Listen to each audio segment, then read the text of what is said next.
What's going on, Earth Animals? Welcome to Ask Our Vet, Season 2, Episode 10, live from the Earth Animal Studios. I hope everyone's doing well on this really kind of crummy, rainy day in Connecticut.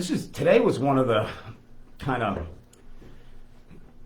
worst rainy days we've had in a bit. We were just, Nicole and I were just talking about it, how just kind of cold, and it really steadily rained all day. We haven't had a day like this in a while. So thank you for joining me. I'm glad you guys are here. I hope wherever you are, the weather is nicer. Certainly looks like it's going to be better around here on the weekend, which is great. Hi, Jennifer. Happy Thursday.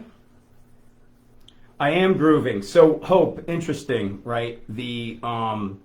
Usually this time of year, I'm really amped up and excited because many years, for a long time, I've gone to Jazz Festival in New Orleans, and there were years I've gone years in a row, and we haven't missed too many. But one of my favorite things to do, one of my favorite cities, and obviously canceled last year, and then at the very least postponed this year. So New Orleans is really kind of heavy on my mind right now, so I thought we'd open with a little Meters. I don't know how everybody else feels, but I know if you've been watching the show, you know this about me. Live music is one of my favorite things to do. Go see live music outdoors, even better, right? And so going to Jazz Festival is great. They did say it's just postponed and that they're going to do it in October, but we'll see.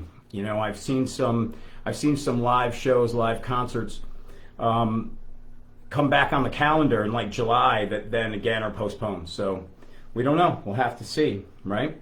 So I was grooving a little. I was playing a little New Orleans music. Hi, Claudia. Oh, thanks for tuning in, Claudia. How are you? Hope everything is good. Hey Morgan, yeah, you had your plants outside get a little watering today. I saw that.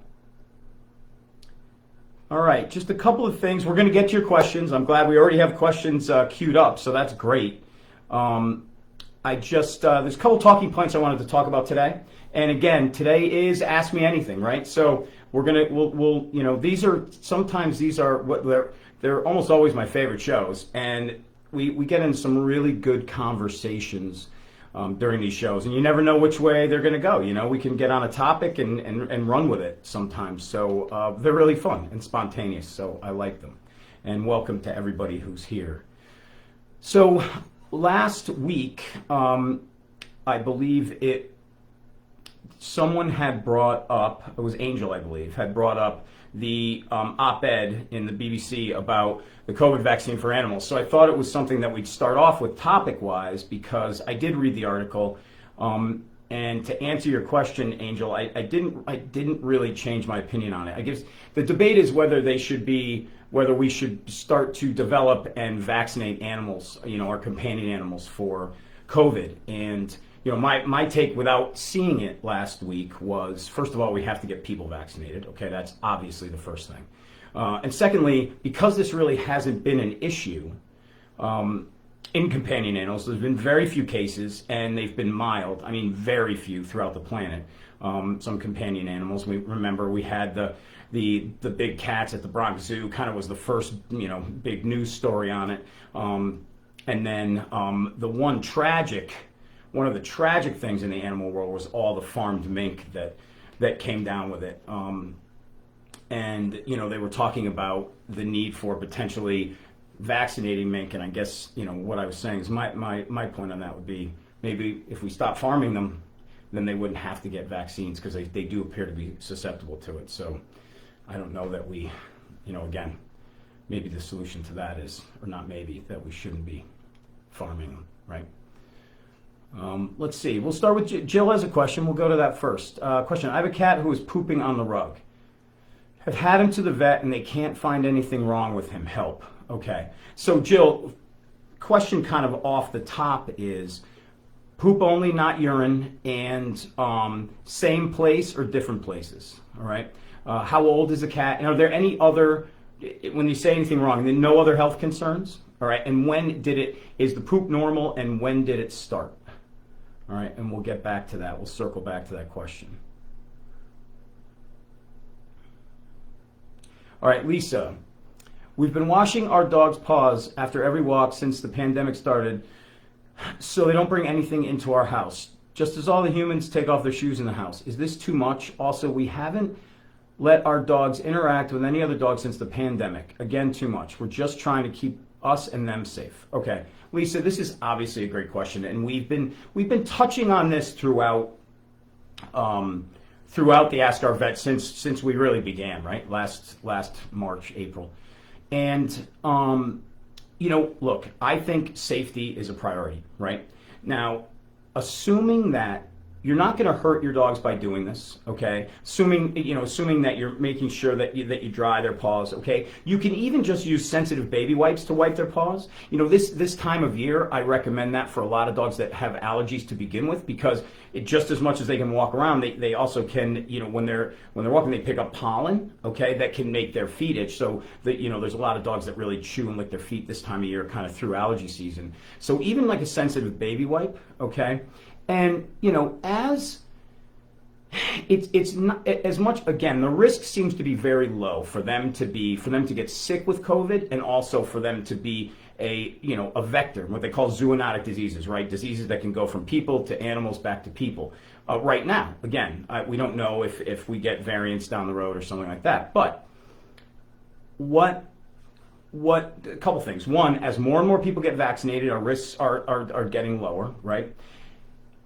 And so I think that you can start, certainly with family and friends that are vaccinated. You can start doing some interactive play. I think this is one of the other things that I was going to kind of touch on today, and just kind of bring up and get some of your guys' thoughts, is that are we seeing, how much of a change are you seeing in your pet's demeanor over this, right? We're all changed from this, even our animals, right? Our whole routines have been thrown off, and so have theirs. So, I'm talking to my clients as pet parents, every day about small things they're seeing and changes in their animals, and I'm just wondering how much you guys are seeing that as well. I think trying to take an abundance of caution, Lisa, is a good idea, but just remember, if you can, with, again, friends and family, it is good to socialize them.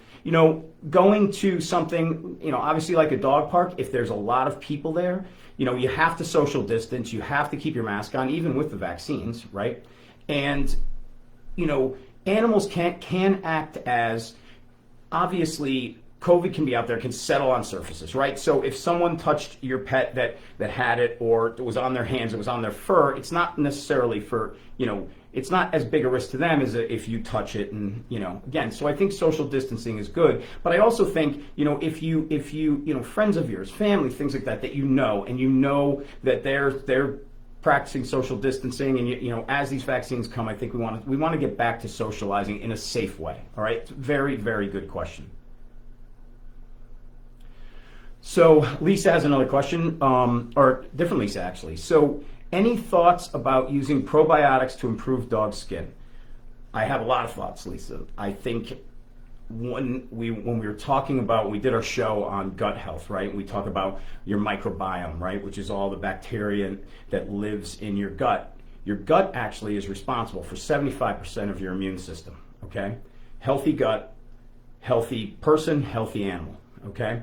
So certainly probiotics can help make that microbiome in the intestines, certainly improve it, okay? And by improving it, you're going to improve all the overall health of the dog. Mind, body, skin, So yes, I do think it is a good idea. Not only does that help just help with the whole GI system to begin with, but then that just, goes out from there. Okay, so good question.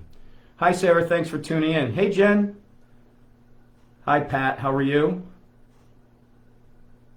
How you doing, Jen? Hey, Marianne. How are you? How are you in Georgia doing? Jen Maxwell, any reasons you wouldn't recommend a raw diet? So, again, good question. Depending, it might not necessarily fit. Remember, Jen, we talk about on the show, we always talk about pets being individuals, right? Just like people. So there, it may be for some reason that an ingredient in it wouldn't fit with a certain patient, okay? Not necessarily I wouldn't recommend raws as a whole, because certainly raws have a place in and there are a lot of good raw diets. So the only reason that I wouldn't necessarily for a certain individual, maybe that we know they have sensitivities to ingredients in it. But other than that, that's not, again, it has to fit the situation. There's different diets work with different patients, right? But the only reason necessarily that I wouldn't recommend it is if it wouldn't fit that the particular patient. That's it.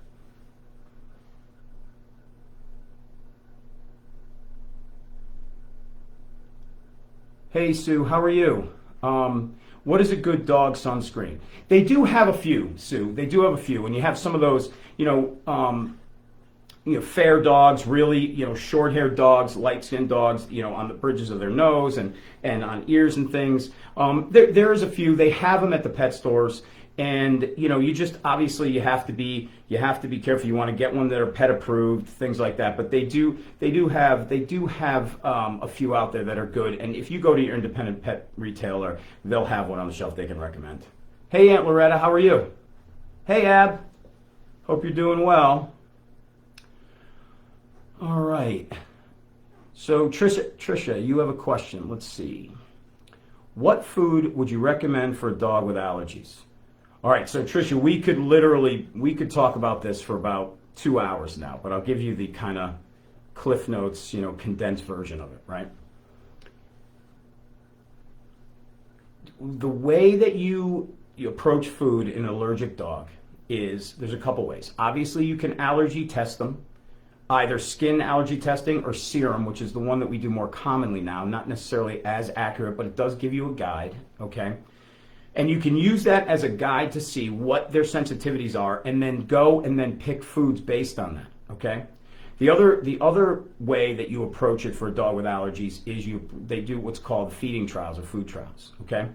And I don't know if you've heard the term novel protein, but what you do is if you have an animal that you suspect has food sensitivities, and it could be GI sensitivities, it could be manifest as skin issues, itching. You start them on a food, and when I say novel protein, what we generally do is you go kind of outside the norm proteins, okay? So you go, I'm sure you've seen them on shelves. They'll use things like duck or bison, okay, or venison. And then they couple them with a kind of a complex carbohydrate symbol, sweet potato. They'll use peas in some of them, and things that they probably haven't been exposed to necessarily before. And then once you do that, and you transition from your old diet over a period of 7 to 14 days, right? You have to stay in that diet for minimum 10 to 12 weeks before you know if it's making a difference, okay? And I think one of the things that people make the mistake about is they'll come to me, my clients will come to me and be like, we've been doing this for 3 months, it doesn't seem to be working. And I'll say, okay, we talk about the food, and then I'll say, what treats are you doing? And they'll say, well, we're doing these treats. But there'll be a different protein than what's in the food. It's really important when you have an allergic dog that you keep everything congruent, okay? So any little treat that you give them, or anything besides their food, should match up with what's in the food. Because now, if you have multiple things, you go to day one again. Okay, so it's really important that you keep them on. You really want to minimize the amount of different things that they're exposed to, because then that's how you can check things off. And sometimes you don't hit it out of the park with the first food. It may take 2 or 3 kind of food trials to get right. But the less things they're exposed to, the easier that is. Very good question. Yeah, Amy, so why does my cat scratch the floor before they drink water? So really good question. So we have 2 cats, right? I have 2 cats at home, and we have 2 cats that are at our clinic, okay? And I've had, many cats over the years. I've seen some of mine do that and some of mine not. And I really don't know what that behavior is. If anybody else knows the answer to that, please chime in. I really don't know what that is. They don't all do it. So it is an interesting thing. And I've actually myself wondered that, because we have definitely, one of my cats now does that, but the other three, I don't see that. So it's a really good question. I'm not sure what the answer is. But I am going to go look that up after this and see if I can find any, because it is interesting, and I've wondered it myself in the past. All right, Terry has a question. Hi, Terry. My 10-year-old Sheltie is starting to limp on his back right leg. Once he gets moving, he is fine. Worse at night. Can I give him a pain med? All right, so Terry, good question. The one thing about limping is obviously there's several different causes, okay?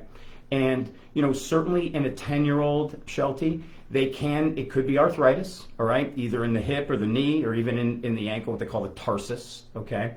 But they can also get injuries, either soft tissue. One of the things in a back leg lameness you start to worry a little bit about is their cruciate ligament. They're susceptible for partially tearing or fully tearing their cruciates, just like people, okay?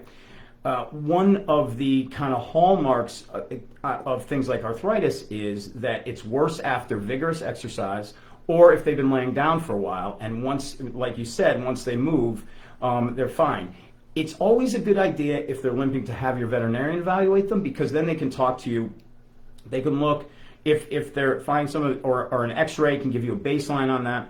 And then you can then from there talk about a regimen, okay?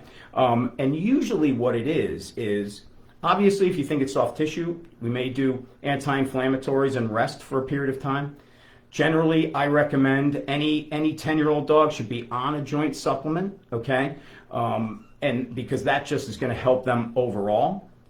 So it may be, maybe a combination of things, right? So, and you want to avoid always, Terry, giving them any human over-the-counter anti-inflammatories, because they can really cause issues with their liver and their kidneys. They don't tolerate them well. You really should use veterinary only. So it's a good idea to consult your vet about that. But if you do find that we're getting to a point where we get some arthritis in that leg, sometimes from a previous injury or just sometimes because of age, you want to get on a dedicated joint supplement. Those guys are better kind of with mild to moderate exercise every day. You want to keep them moving, all right, and keep them warm. So hope that helps. Yeah, Hope, I have to tell you, the fact that, I have not been to New Orleans in a bit. You're absolutely right. It's one of my favorite places too, and the music is the music everywhere is unbelievable, and the food and just everyone's night. You're right. It's a great place. Hey, Melinda, how are you? Let's see. We have a question from Maureen. Maureen, what is the best way to sedate or calm a puppy for cross-country air flight? Missed the travel section last week. All right, so Maureen, again, getting back, I know I sound like a broken record with all of our little ones or individuals, right? There is it's not one size kind of fits all, right? It depends on their level of anxiety. It depends on their age. It depends on their previous issues. If they've done it before, are they with you in the cabin? So all that stuff. So, certainly you can always call me with that, and we can go right now. I'm not sure who, you're talking about a young dog, old, geriatric or older dog. All those things have to be taken into account. One of the things that we talked about is, we went over in the travel show last week, and you can find, by the way, our older shows on YouTube. They're all up there. So, Maureen, you can search that, you can see it. But, it really depends on the individual pet.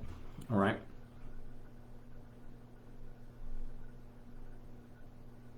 Yeah, we did, Nicole, we did get right into it today, huh? We have a lot of great questions. It's wonderful.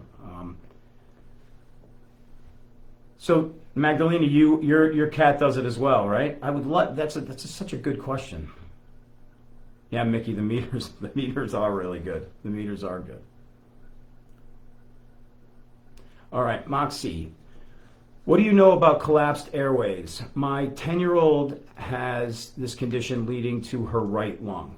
So, there is various causes and of that, Moxie, right? So, just a couple of questions. One is what breed? All right.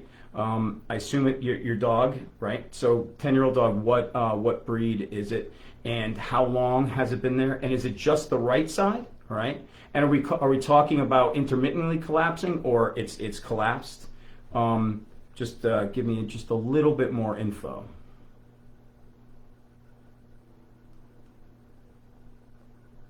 Oh, great! So Mickey, we're starting to get back some live shows. I'm there. I am there. I can't wait to see some music. I'm having a hard time with that for sure. So Char, it's what. So Char says, hello, would you be able to talk about heart disease in cats and how many types of HCM can be found by cell cheek swabs? How can breeders in particular of Maine Coons help to prevent HCM, annual echocardiograms, or what?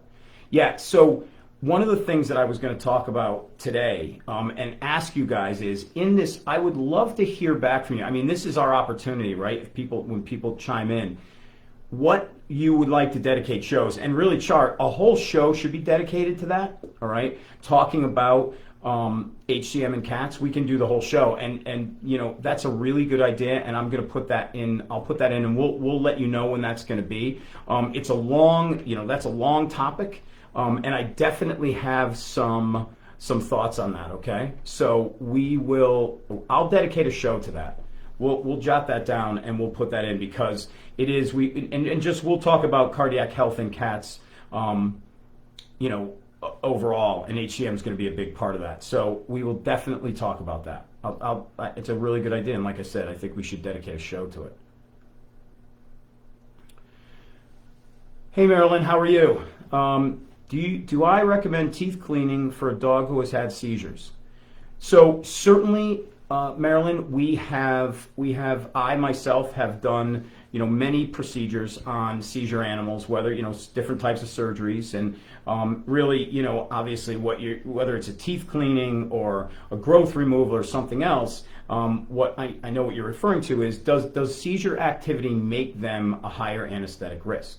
And, the short answer is obviously any pre-existing condition increases anesthetic risk, most to a degree, in varying degrees, right? Now, certainly if we're talking about an animal that has idiopathic epilepsy, right?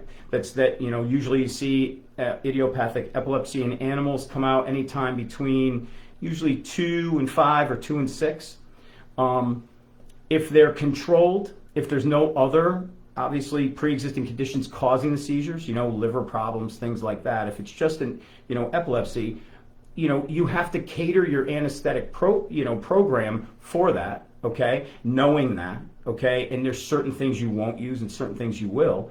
But it does, again, go back to the individual. How long have they had it? How well they're doing on their anti-seizure therapy if they're on it, How frequently are there seizures? Are they induced? Some animals, believe it or not, I have, over the years, have animals that will have seizure activity brought on by stress. I had a cat that, when I was first out of veterinary school, that only ever had seizures when the cable went out on the television. So literally, back when everyone had cable and, it would go out and you get that, that sudden snow on the television. The cat, if that happened and the cat was in the room with the family, the cat would have a seizure.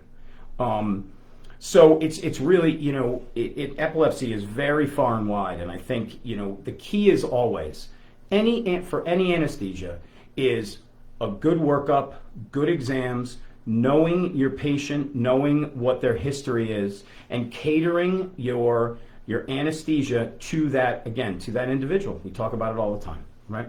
Good question.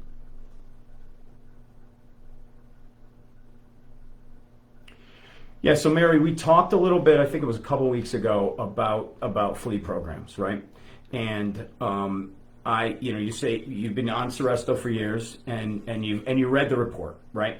And so I think by now, a lot of people, it was out in the USA Today, it came out, where they were talking numbers of animals that have gotten sick, and they have numbers that animals have passed away. And so, when you're looking at flea and tick prevention, okay, one of the things is the standard flea and tick controls, right? And all of them, the internals, the spot-ons, and like the Seresto collar are all some form of neurotoxin. And the principle is that they overstimulate the parasites. So even if they attach, they kill them, but they also try to repel them, okay?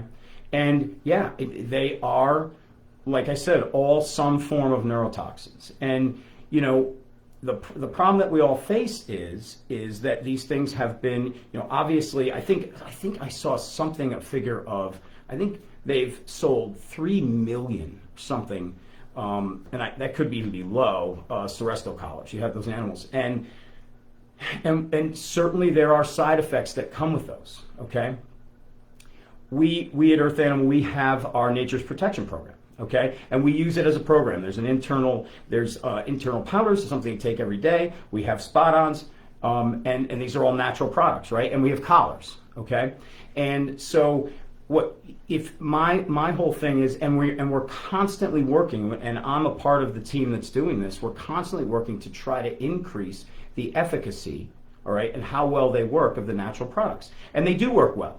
Do they work as well as the chemicals? Well, no. Some of these chemicals, like some of these, traditional flea and ticks, are 90% or plus. And can you get there necessarily at that efficacy level with natural products? No. Can we try to approach that and we try to increase how efficacious? We're doing that all the time, and we're doing it now. Okay. And certainly, I think it depends on where you live in an area that we are now, like an endemic area where there are so many ticks and things. Obviously, ticks oftentimes are harder to repel and kill, right? They have these hard exoskeletons.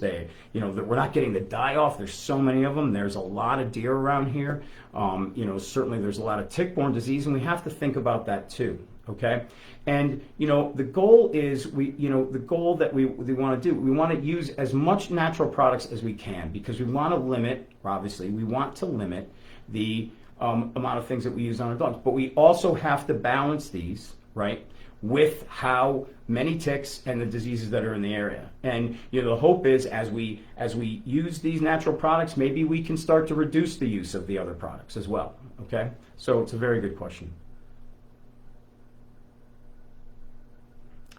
Oh, Koa has started to seem to have brief moments of asthma attacks. So probably Hope, good, just if you can, so try to describe that a little more for me. If it's is it a coughing? Is it a sneezing combination, something you haven't seen before maybe? Maybe you can just try to just give me a little bit more info. All right, can be allergy related too. There's a lot of tree pollen in the air right now, a ton. All right, Nora. Hey Nora, how are you? You're so welcome. Thanks for watching. So Hope, there's something, and you know what? If search on your, I do an impersonation of it right now, but we'll avoid that for right now. But go online and look at reverse sneezing in dogs, and look at a video of that and see if that's what it looks like to you. Okay?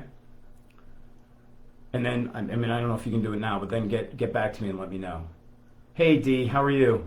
I look forward to Thursdays too, Dee. I really like doing this. I love doing this. It's been it's really fun, and it's great because you guys are so interactive, and look at all the questions we have today, and it just this is, like I said, these are some of my favorite shows. All right. Mickey, my senior dog with congestive heart failure had an issue with low platelets.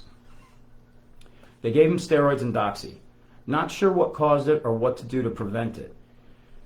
He also had some dry blood around his butt. Okay, so Mickey, one of the things about low platelets, there's different causes, right? So everybody knows platelets are obviously in your blood for clotting, right?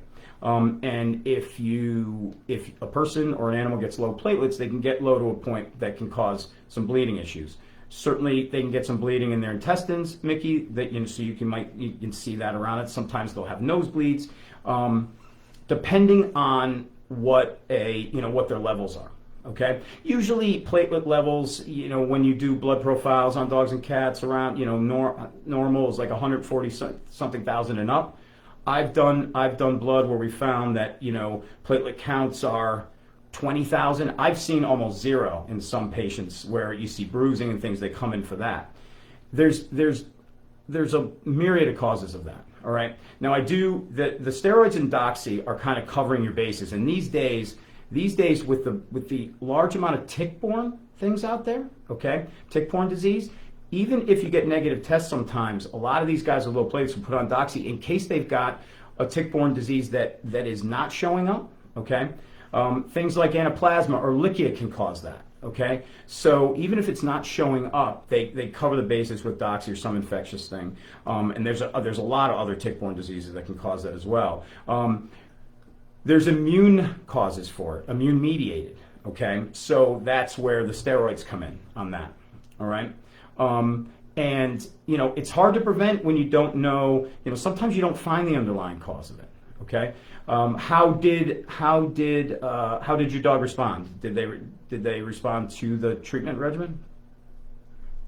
Hey, Angel. Yeah, Angel, Nicole had forwarded me that op-ed, so I did run through it. Hope you caught the beginning of the show because I was talking about it a little.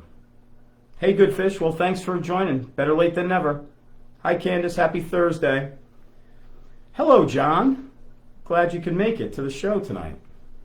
This kind of miserable day around here, right? All right, good fish. Here's your Ask Anything question. You're taking the Ask Anything. All right. If you could have any superpower, what would it be? All right, we'll go off the pet thing. I did say you could ask me anything, so I think everybody at one point has talked about this.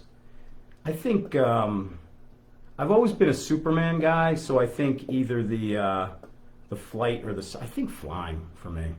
I think flying. Pretty jealous of birds. They can fly around, so I think flying for me would be that. How about you, good fish? Since you asked, I'll throw that back to you.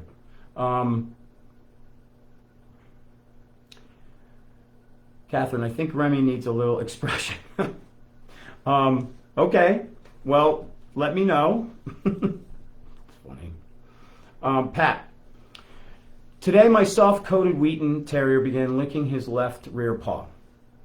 He's walking on it normally, but does not want to go out onto the road, though he typically goes for many walks a day because I have 2 grandchildren here, walking him 8 to 10 times a day.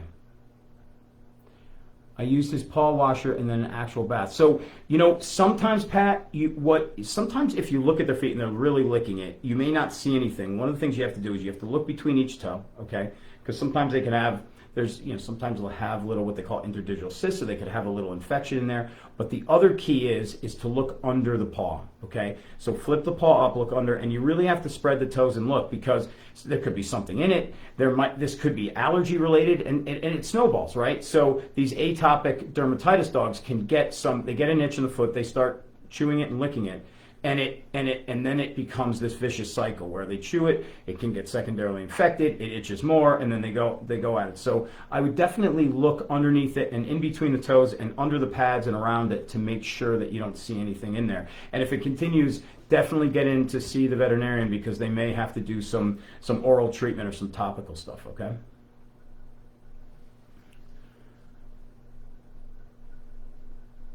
All right, my 8-month-old cat has several fractures in both back legs.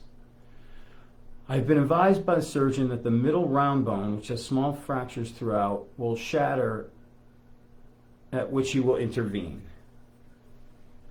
When that happens, I've been directed to Minister Arnica. Could you please direct me to the proper usage of the product?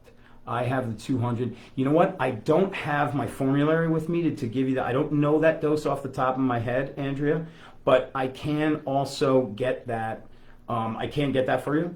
Okay. So if you email me at Kris, K-R-I-S, at earthanimal.com, I can get you that. I guess my question would be too,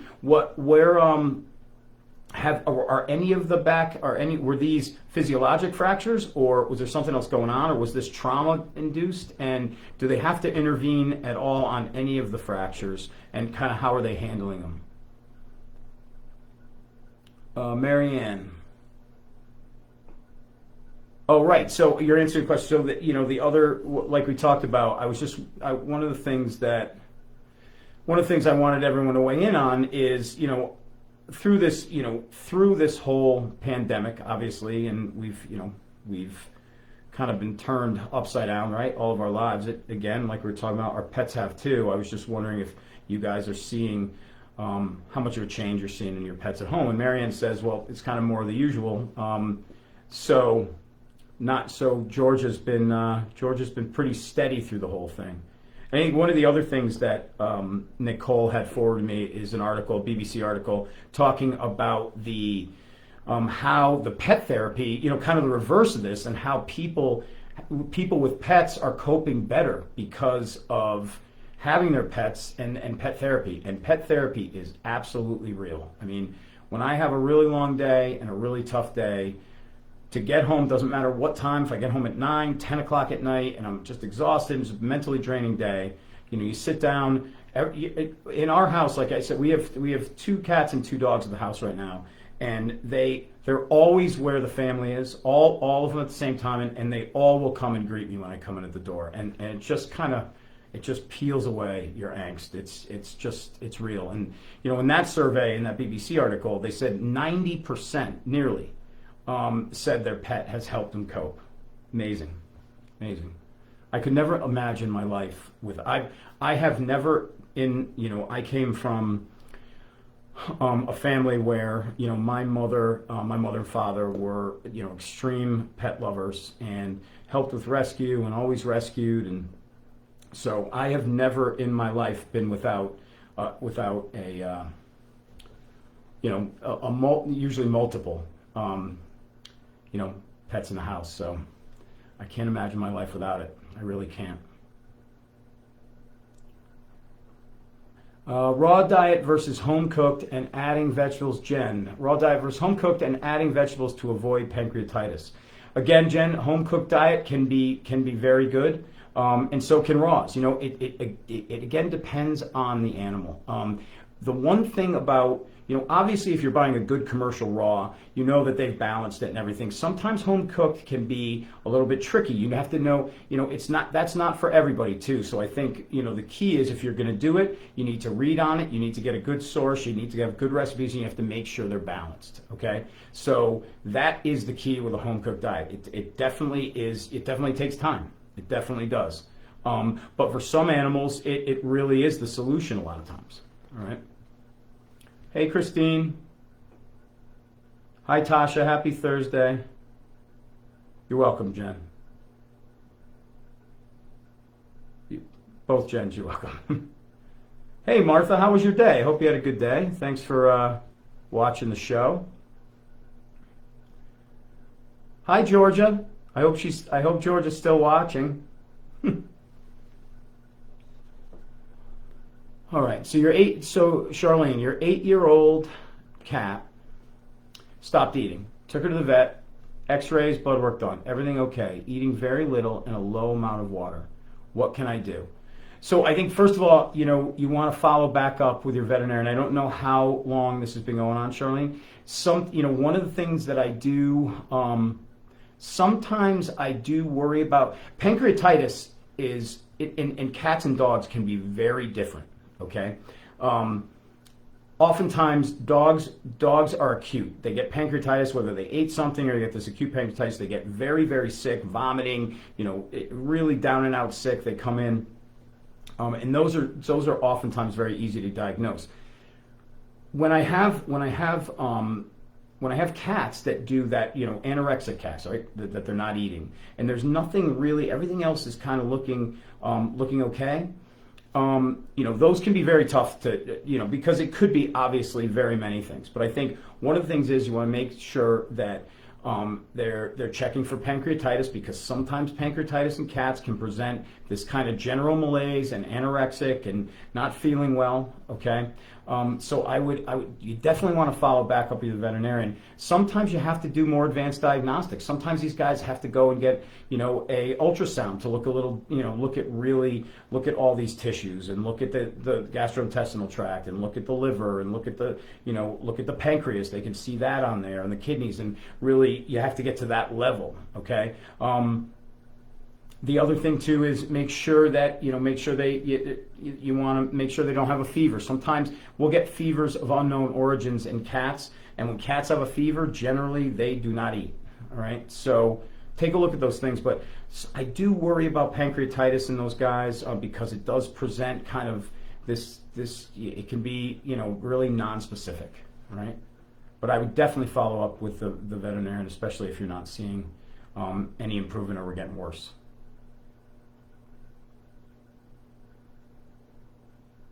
Yeah, Jen, I don't know. When we're talking about the cats, right, with the scratching at the bowl, it's a really good question. I don't know the answer on it, but I can tell you something. I'm definitely going to try to find it because now, like I said, I've wondered it myself. Oh, there you go, Marianne. I should have gone to the next thing. I looked up the water. Marianne says she looked it up. Cat scratching says it's instinctive behavior to paw and dig for both food and water. Oh, I'll buy that. I'm gonna look up in some text as well and see if anybody has. I mean, it makes sense, right? You're welcome, Terry. All right, Sarah, could you recommend something to help my 90-pound lab golden mix with anxious behaviors?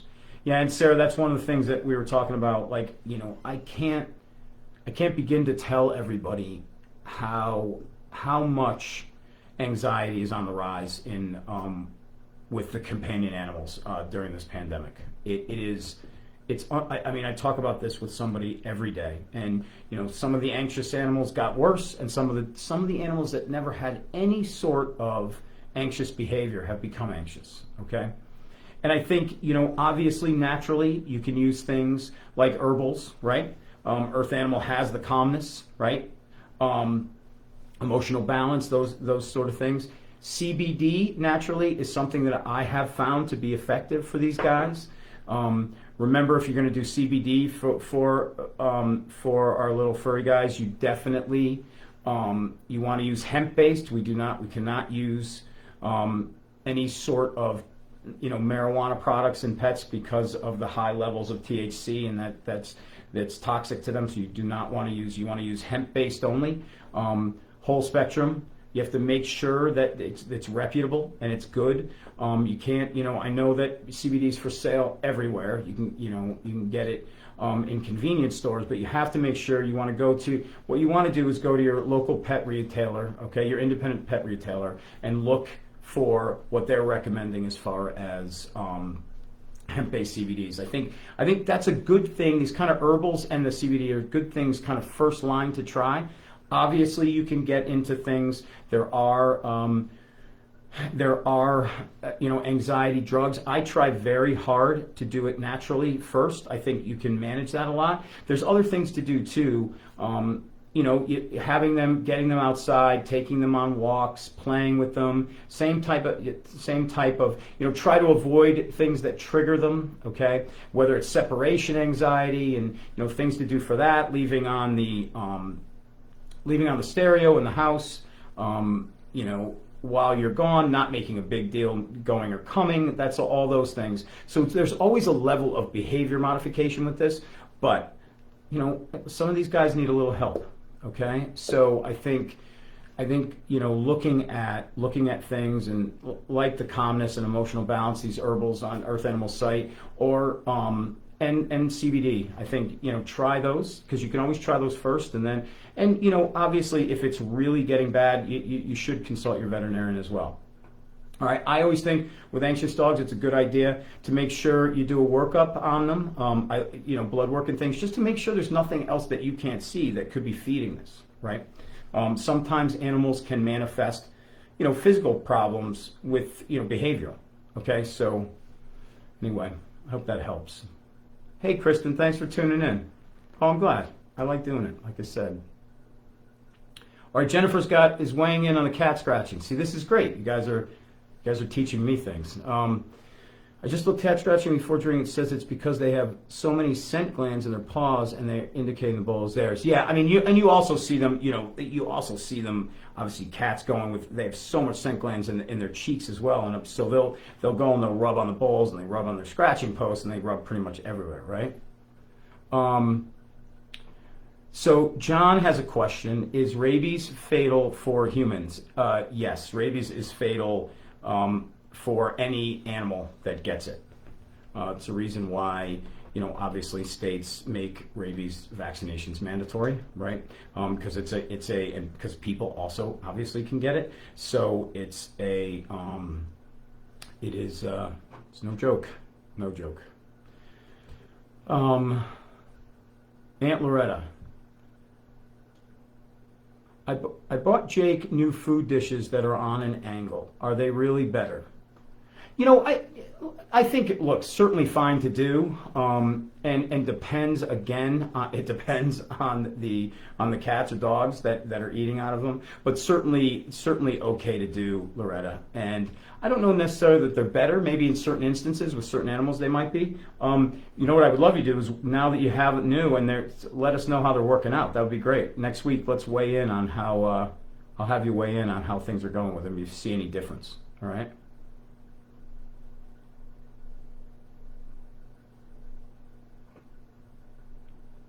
Ruth, what is the best way to clean cats' ears? No yeast, just debris. So I always, Ruth, I always recommend an ear cleaner, okay? And like I said, you can get those at your independent pet retailer, right? And I'll tell you what I do something a little differently. Most of these cleaners show that you should, that they want you to squirt it in the ear, and they want you and then they could shake it out and things like that. I have to tell you, first of all, cats don't generally like that, okay? And a lot of dogs don't like it too, but cats, when you're trying to put a lot of liquid in the air, they don't necessarily like it. I am a fan of using cotton balls, okay, and wetting the cotton balls with the cleaner, and then you can't, the way the canals on a dog and cat go is they don't just go straight in, right? They go down and then in. So with your finger alone in a cotton ball, you cannot injure the drum or get to the eardrum or anything else. So you take the cotton ball, you wet it, and then just go down as far as your fingers will go, and you can kind of clean the debris like that, all right? And the great thing about the cotton ball is that, one, it's soft, but it also molds to the ear canal, as opposed to obviously a Q-tip where you can kind of plunger things down in there, and you can, if they're moving around, you can injure them with that. So you don't want to use those. I do really like cotton ball, cotton swab. Cotton, little. I really do, gauze. I do like. I like using the cotton balls. All right. So Sue, this is a good question, and Sue said her dog has rubbed her nose raw by burying treats. Is there something to put on it to heal it? It's not bleeding raw, but discolored now, and yet that's a really common thing, Sue. Certainly, like in the one of the things that I used to really battle with when I first opened my clinic and we were doing boarding and things, is that the dogs would do that because there were other animals around and they wanted to cover their bowl and they wanted to cover their treats. They would take whatever surface, if they were on a blanket or things like that, and repeatedly use their nose, and they right on the bridge of their nose they rub it raw. Okay. And obviously the solution to that is to try to, kind of curb that behavior. But the other thing is certainly, sometimes even a little vitamin E on those, right? One thing you don't want to do is put a bunch of a petroleum-based product on it, because then they're trying to lick that and it can rub it off. But a little vitamin E. Sometimes if you want to use a little bit of a triple antibiotic, but just a small amount and rub it in well. Okay.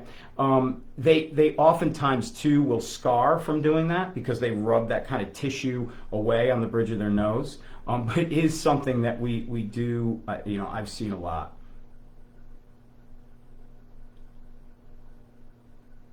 Yeah, we are going to do a show. It's a really good point and a good question, and it's about time we dedicate a whole show to feline heart health. So we'll put that into the rotation.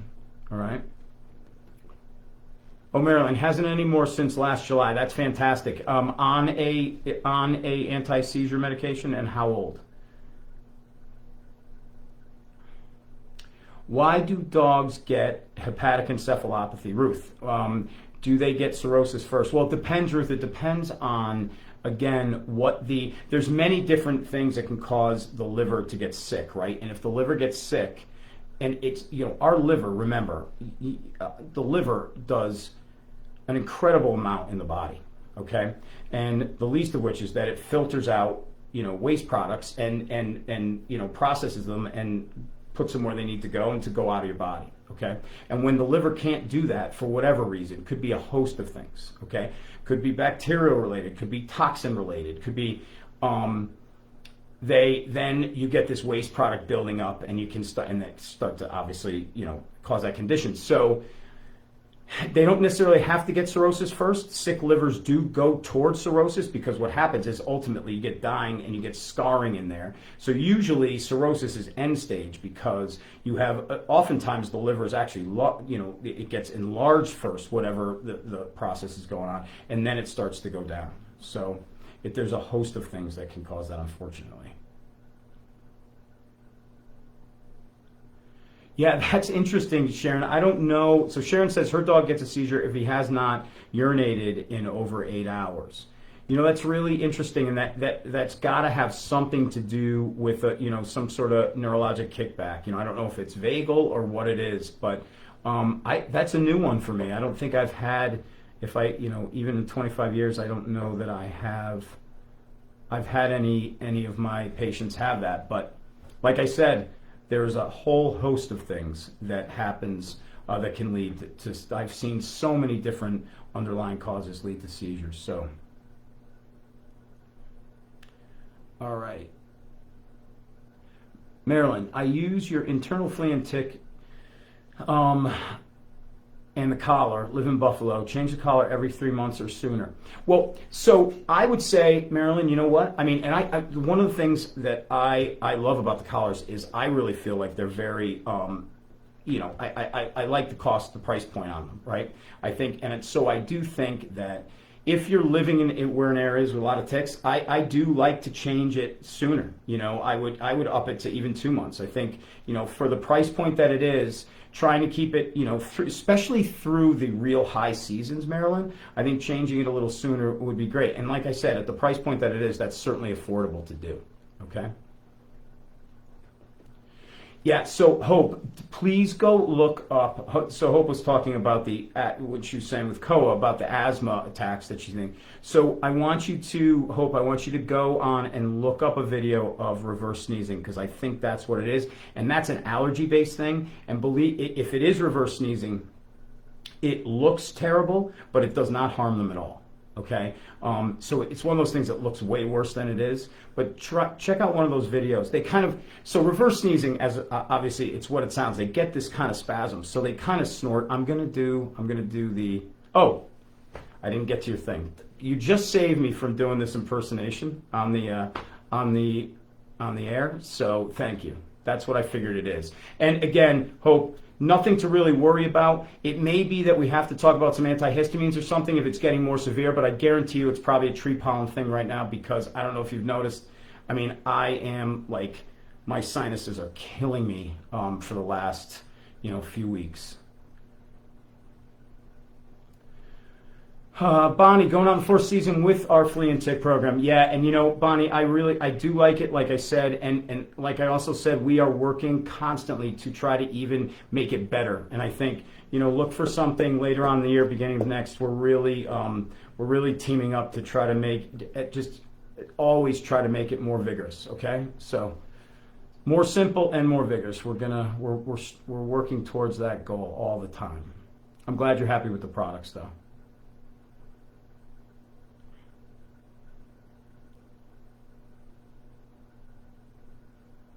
All right, Darla, I have a friend with a very rare breed of horse. I don't even know if I've heard of that breed of horse. So that's on vet check, showed a bone spur on the hock. It's been injected once, but would surgery be a better option? He is only 5. Okay, so Darla, I'm gonna The last time I did equine medicine was at the University of Missouri during my my rotations when I was in my 5th year of veterinary school. So I would tell you that I would probably not be the best one to weigh in on that. Okay. I certainly love equine medicine, and there was a time when I was coming out of school that I thought I was going to do mixed animal, but I have not worked on a horse in over 20 years now. So I wish I could weigh in on that, but I don't want to. You don't want me to, is the point. So good luck, though. I hope it all works out. Hey, Debbie, how are you? All right, Rose. History. 2-year-old Mastiff dog had a neuter 2 days ago. He's all vaccination, but now is coughing, trying to hack up, but nothing produced. Any idea what might be going on? Also can't seem to eat his normal kibble, but will readily eat soft food. Raw throat. So, Rose, definitely a good question. Okay, I think you should absolutely contact your veterinarian and just have them, listen to the lungs and go over him just to make sure. Okay. Obviously, when they're under anesthesia, they do have an endotracheal tube in. Could be just something as simple as irritation, right? I know anybody that's had surgery knows when you come out a lot of times, you can really have, it can affect your voice for a little bit. You certainly can be a little sore. It could be that. However, I would just, tomorrow give your vet a call, let them know what's going on, and they'll probably just have you run in quickly just to check. I always in those cases want to listen to the lungs and things and make sure everything sounds okay.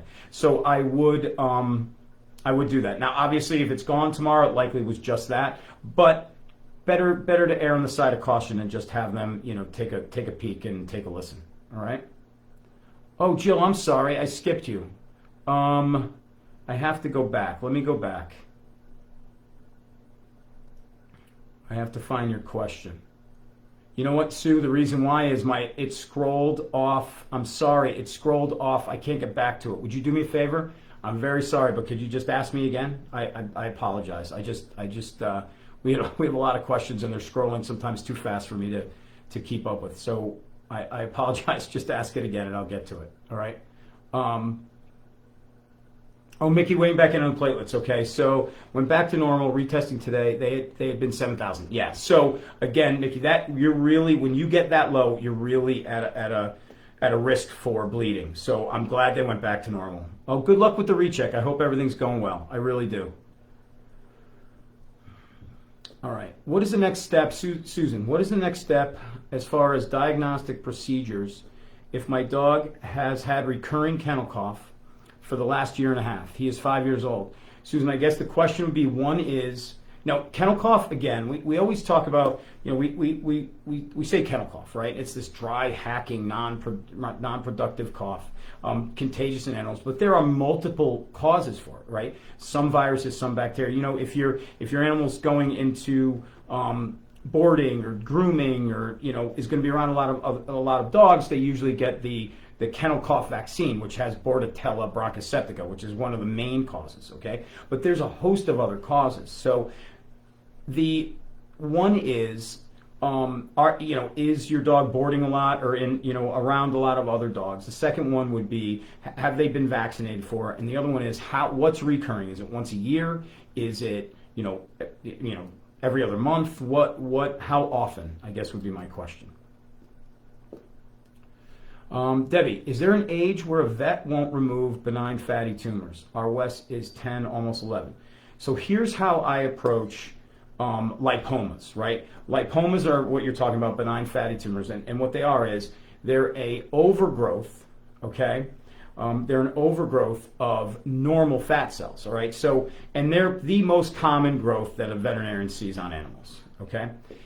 And I always approach them as this, again, if they are really growing quickly and they're in an area where they're going to impede or they're growing, they should be taken off. I don't think there's an age at which you would cut that off. If they're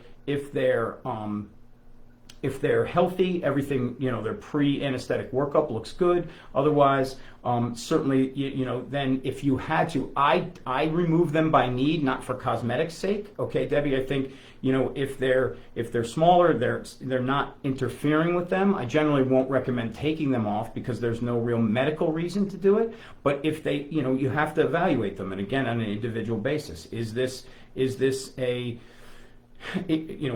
growing really quickly? Is it in an area that's going to cause an issue with a leg or something else? Is it on a limb that can, you can't let growths get big on limbs because then you don't have enough tissue to close when you take them off. So a lot of things go into that. But there's not any one age that I would say. As long as they're good candidates for anesthesia, then and it should be taken off, then I would do it. Hendrick's biggest change is trying to keep him calm when I do have visitors. He's always like my nearest and dearest, but he escalates to level 11 when anyone comes to the house now. Yeah, I know, Angel, and I literally have our youngest rescue, Sadie, is the same exact way, right? Not a mean bone in her body, has never gone to bite, anything like that, but when people come to the door, she literally hackles up, goes crazy, the whole 9 yards, and it's gotten even, I don't know that it's gotten worse, but it certainly continues, and we continue to work on it. It was one of the things that I was talking when we had the trainer on the show. We were talking about it, different things that you can do for that, and that is something that I'm seeing a lot because again, people are home more, and they're home, they're in the house. A lot of these guys are protecting the house and the people in it, so. Pretty common. Teresa, my 12-year-old Basset suffers from hip pain. The glucosamine does not seem to work. The melodic prescribed is so expensive. Would just plain... Teresa, tell me describe to me ASA. Spell that out for me, all right? And there are other, when you have joint supplements, I think, and also I want everyone to stay tuned because we may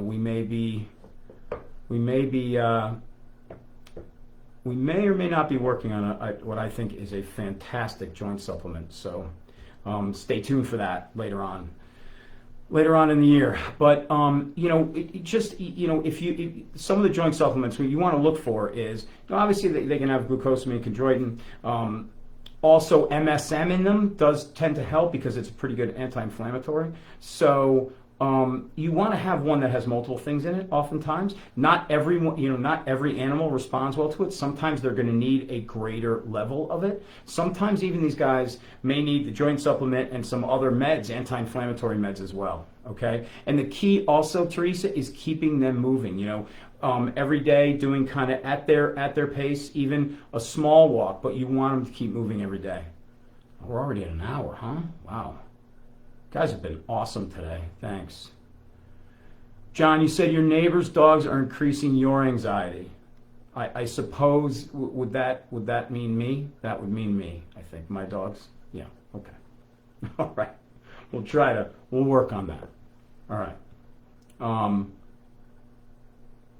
Oh, exciting in a good way. Good. I mean, that's great.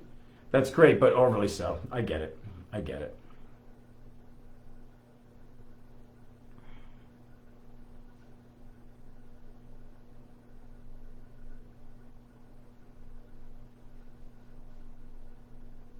Let's see.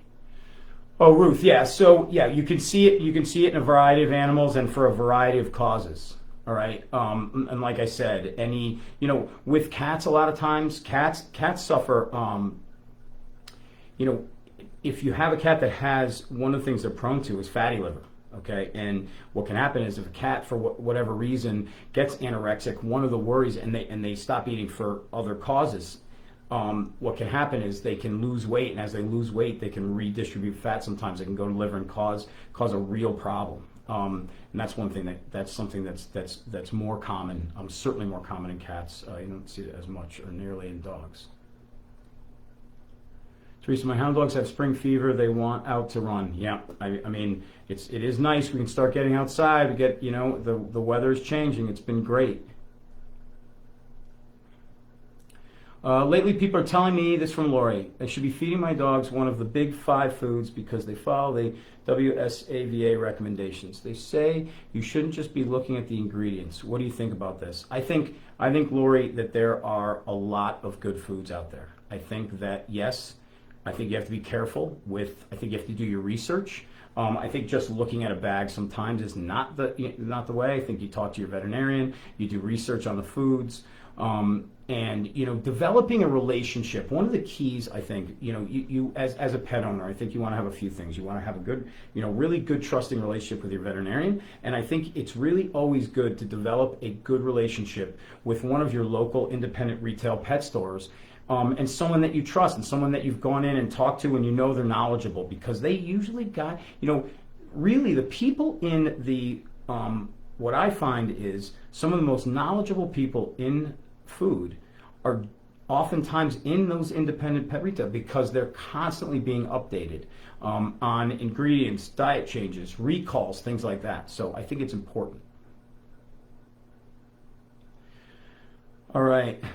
All right, let's see if we can get through a few more here, guys. We'll just, we'll go a few more minutes here. Anyway, Marilyn, my friend's dog got pancreatitis, was hospitalized, and is now home. What is the best thing to feed the dog? A POM.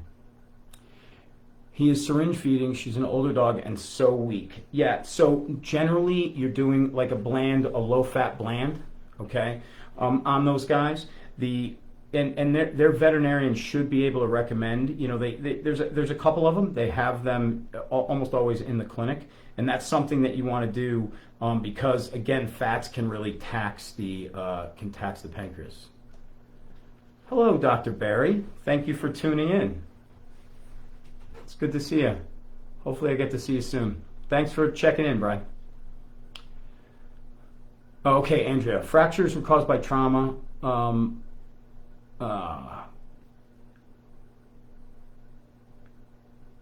How so? And Andrea, is she improving? Slow. I mean, over time. I know 7 weeks. That God bless you for rescuing her for sure.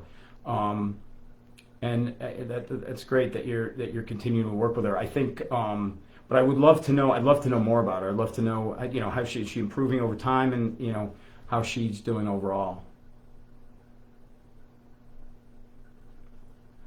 Pat, thank you, Dr. Kris. I failed to ask for a suggestion on how to cover my Wheaton's paw to prevent the licking until I can get a veterinarian appointment.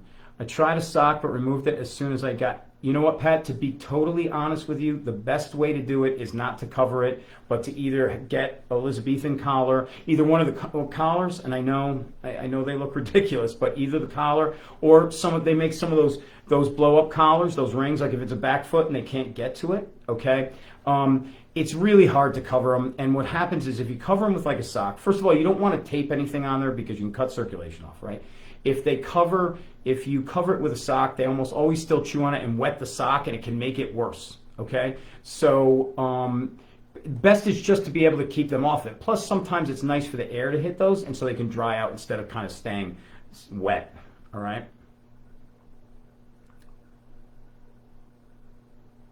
Heart of the season, I change every 2 months. No specific reason, just better safe than sorry. Yeah.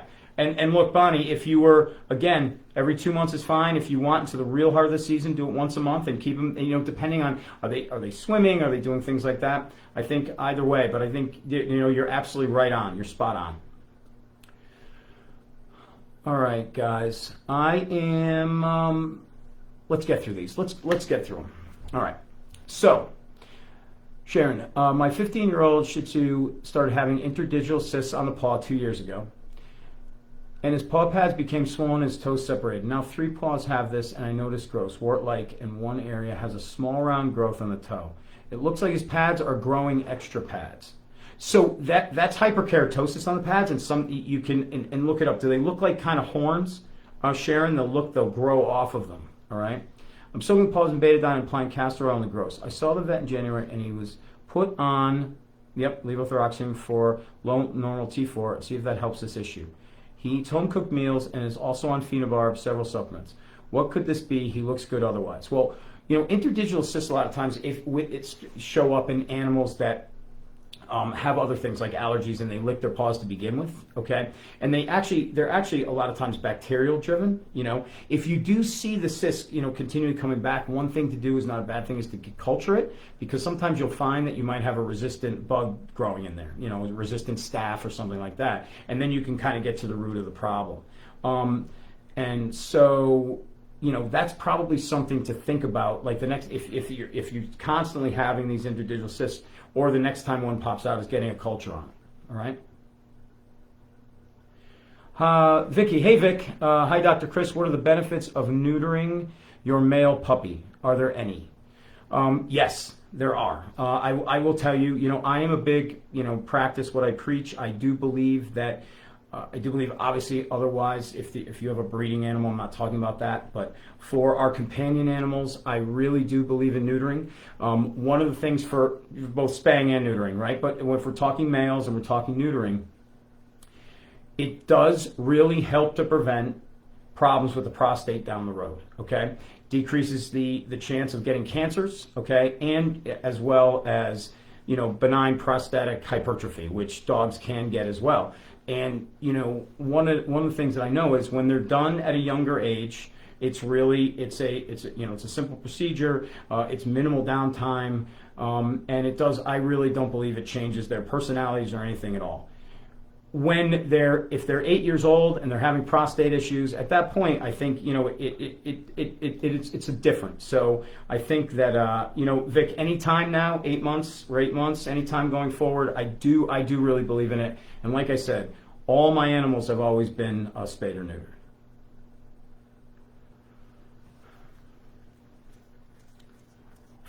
Okay, Ruth. Fireworks and cats and dogs panic attacks. I've read cover their ears. Is this the answer? Good question.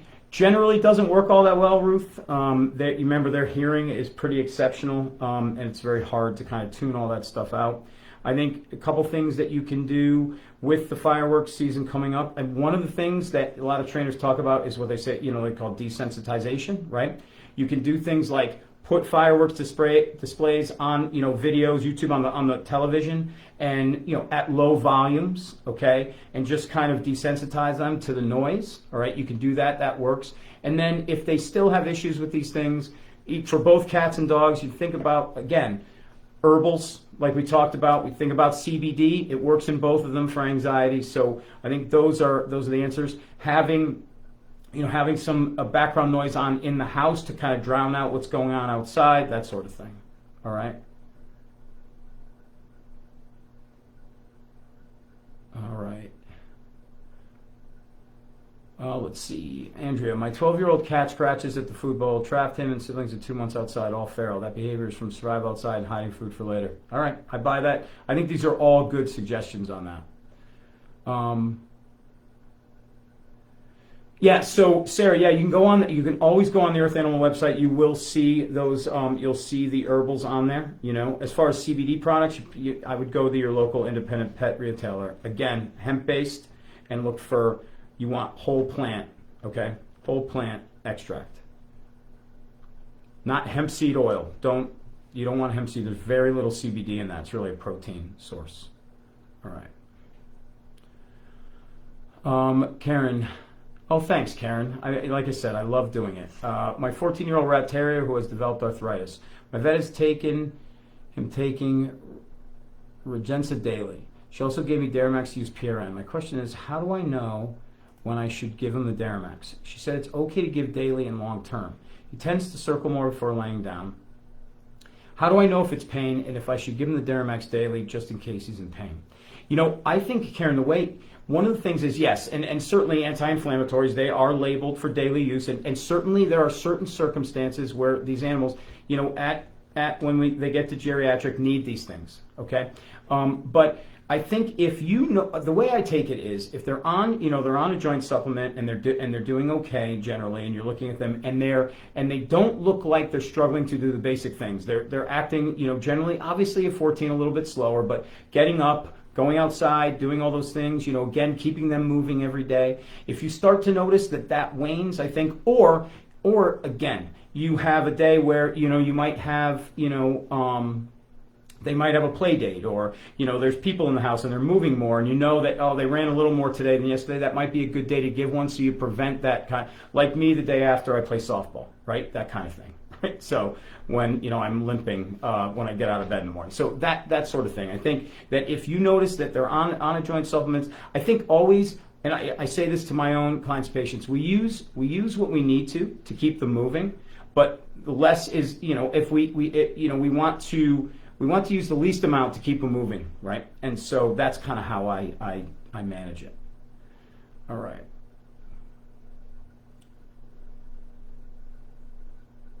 Yeah, so Bonnie, there are a lot of opinions on when you should neuter, and so I don't know necessarily.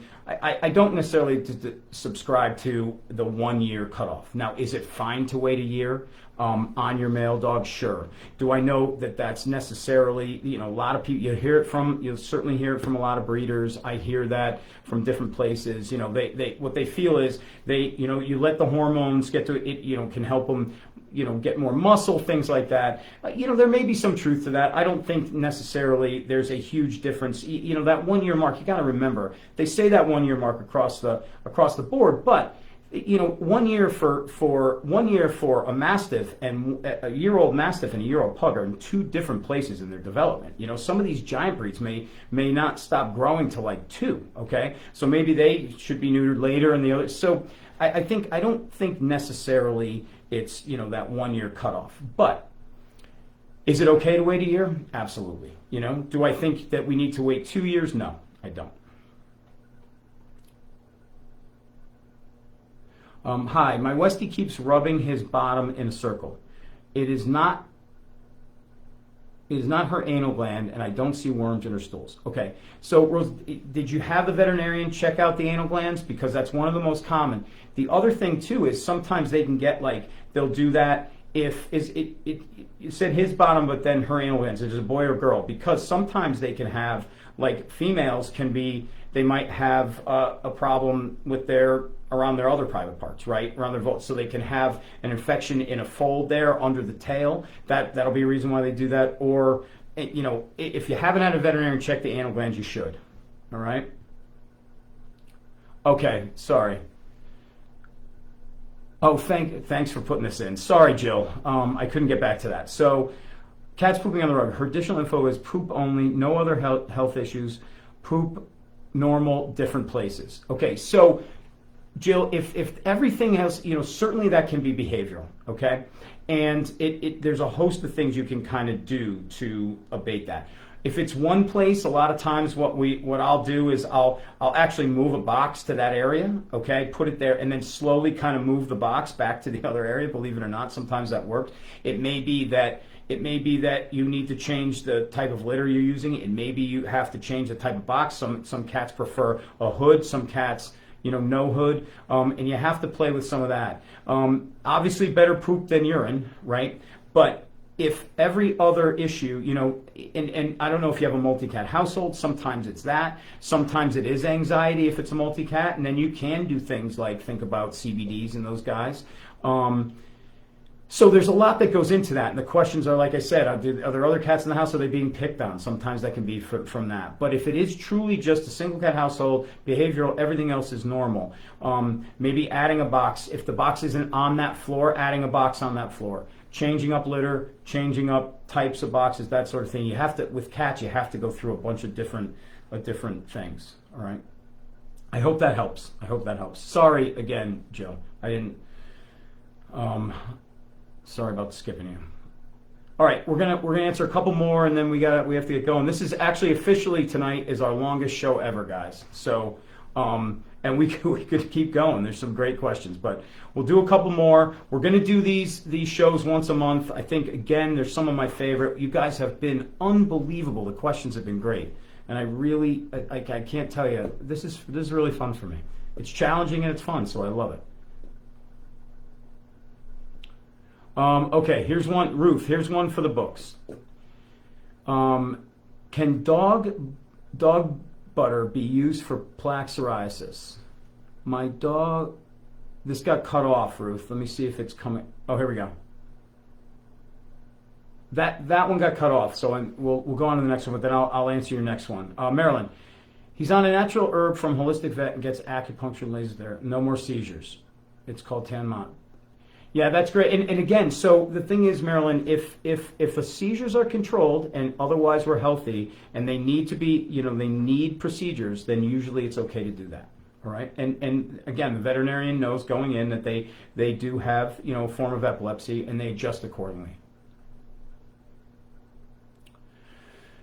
So Kim, yeah, I mean, is it common for ulcers to cause deaths in dogs? And I assume you're talking GI ulcers, gastrointestinal ulcers, specifically huskies. Would I say common? I wouldn't say common. You can see it, obviously, like people, depending on the severity of an ulcer. I haven't necessarily seen it across the board, and I'm trying to think in huskies, more prevalent than others. But you can, if you get severe ulcerations in a GI tract, they can, just like a person, you can get bleeding that can cause death, unfortunately. So it's not unheard of, but it's not all that common. Ulcers, we can see ulcers are fairly common, but to get it to that severity, all right, and sometimes there's other underlying issues that cause it.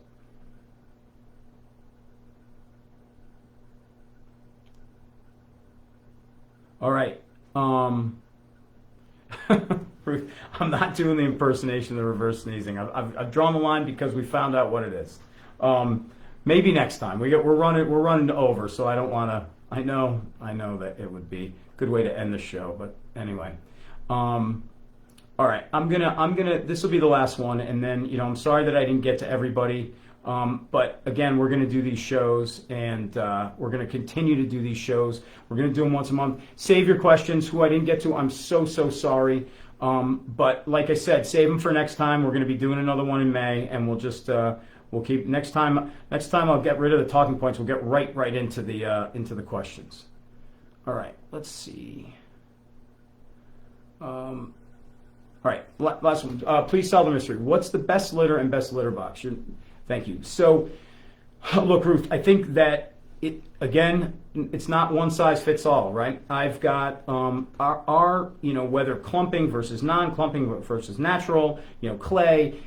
Cats prefer all different types, and so it's a matter of just getting it to your cat. I've used a variety of all. Right now in our house, I'm using all our boxes, both at my clinic and at home. All have tops, all have hoods. It's as much for our cats as trying to keep our dogs out of them, which, as you know, if you have both, can be a real bear, right? So,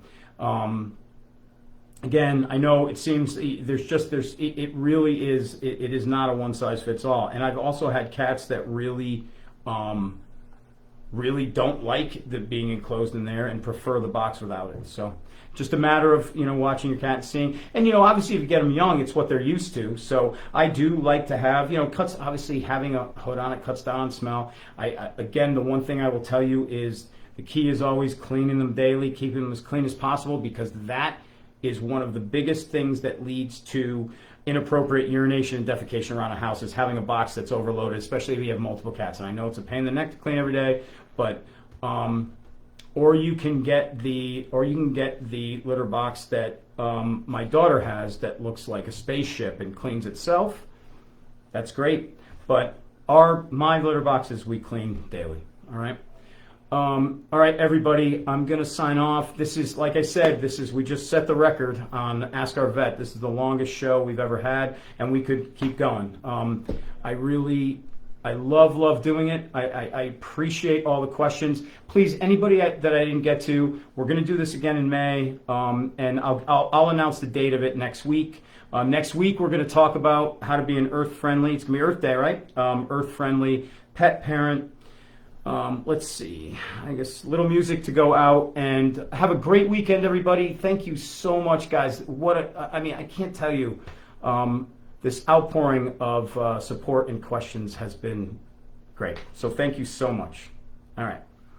Bye, everybody.